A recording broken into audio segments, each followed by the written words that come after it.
green back then, man. I mean green. How was your third Life lesson. Africa? Well, You were a 4-month-old baby when I went over there. Okay?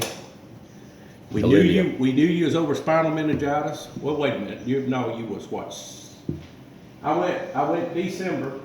you went to Algeria. Hang on. Don't bring all that shit into here. This is about one job that has nothing to do with Algeria. You had spinal meningitis, so we moved your grandpa up here in August, I believe. It was either August, you were 4 months old. May, June, July, August, September. We moved him up here. And you got sick during that time. Granddad. You got sick during that time. So then, we didn't know for 5 weeks you were in bad shape. Well, then you pulled out of it. You started trying to pull needles and pins out, freaked me out, but they said, hey, he's getting well. So anyway, I had to go to work.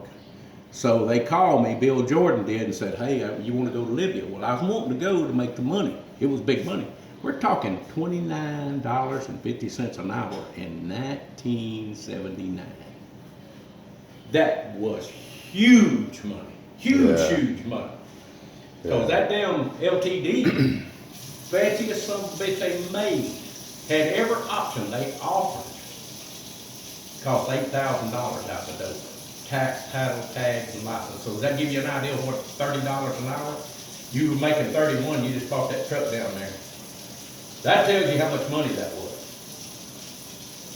Anyway, I went to Libya, and all of them was getting on the airplane. Big John, all of them. Lee. I said, where are y'all going? We're going home for Christmas. I said, who's the boss? You are.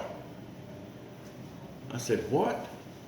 And they said, yeah, and you're the only one here.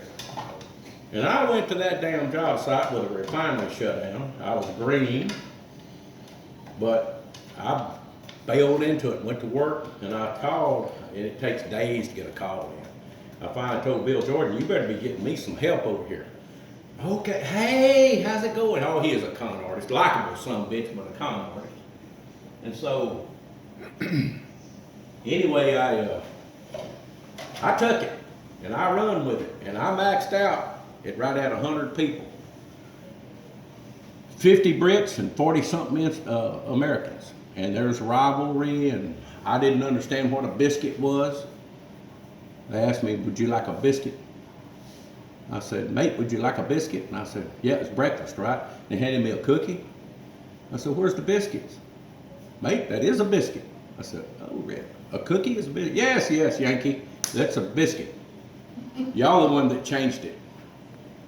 So we adopted our own language over here. But anyway, so I dealt with all that shit being thrown at, and the first 5 people I got was all 5 Puerto Ricans, and they got off the bus there in Libya speaking Spanish. None of them speaking English. I went, oh God, help me. What am I going to do with this? Well, 3 of them spoke fluent English. 2 couldn't speak any. I went a little bit. So I said, okay. Well, one of them was Freddie. I always called him Freddie Diaz, but his name was Freddie Diaz Baez because his mama was a Diaz and his daddy was a Baez, so he had the Baez as his last name, but you have to have your both parents' name. All Latins are that way. And some of them throw a grandpa's name in there and plus mom and dad's name, or they'll throw the grandpa plus the grandpa's last name, so that gives the mama's last name a maiden name.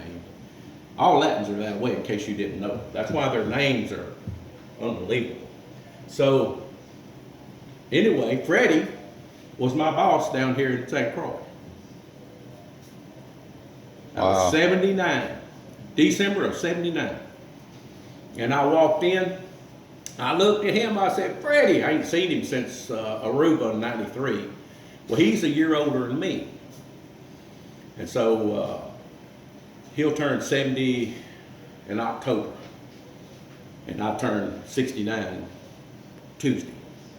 So anyway, I got to talking. He said, I knew they couldn't be but 150. I knew that. I told his boss, which was my big boss, Rusty, said, that's got to be him. And of course, he is tickled to death to see me. I treated them good. Anyway, I run that thing, and then we got bought out right in the middle of it by a guy named Ed Mills. Epic Instruments got bought out.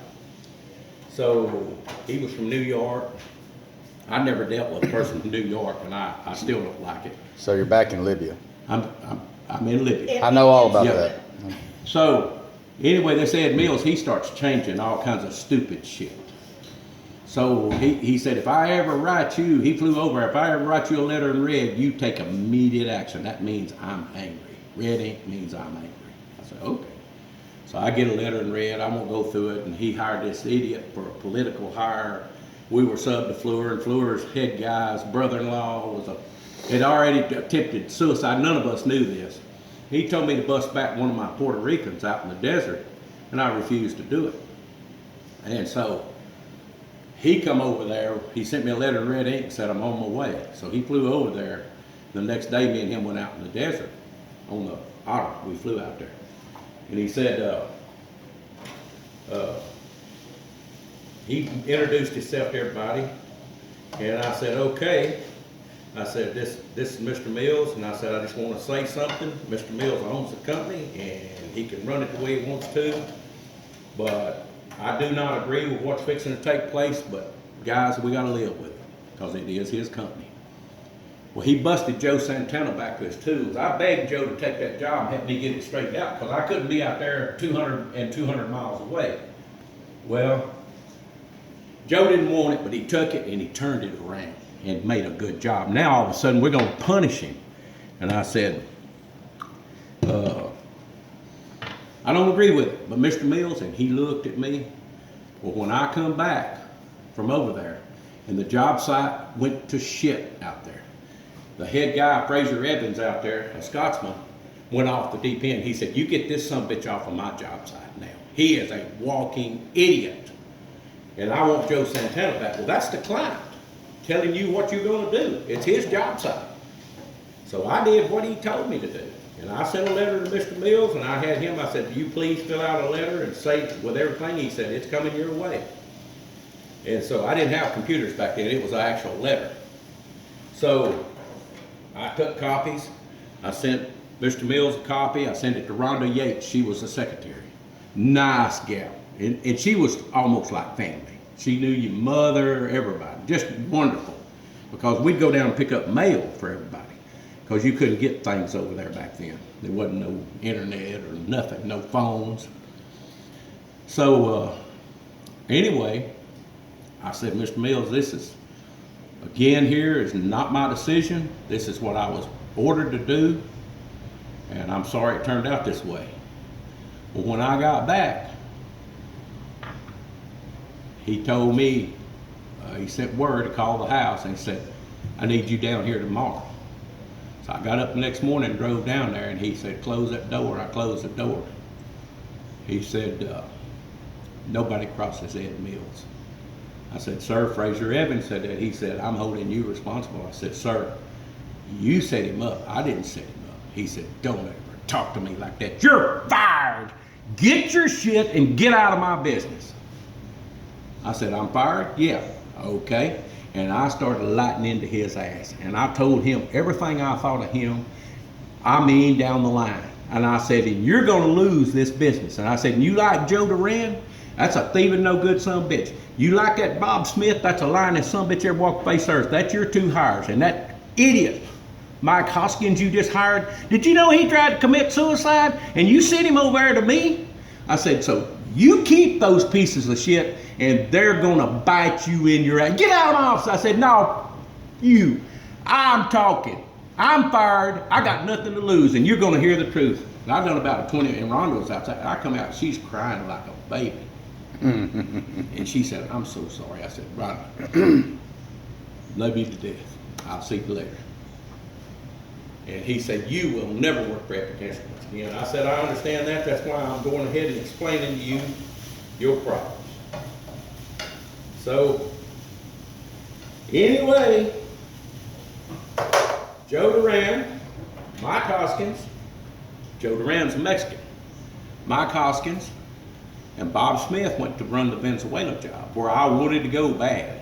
Couldn't go. Everybody got to go because I was blackballed.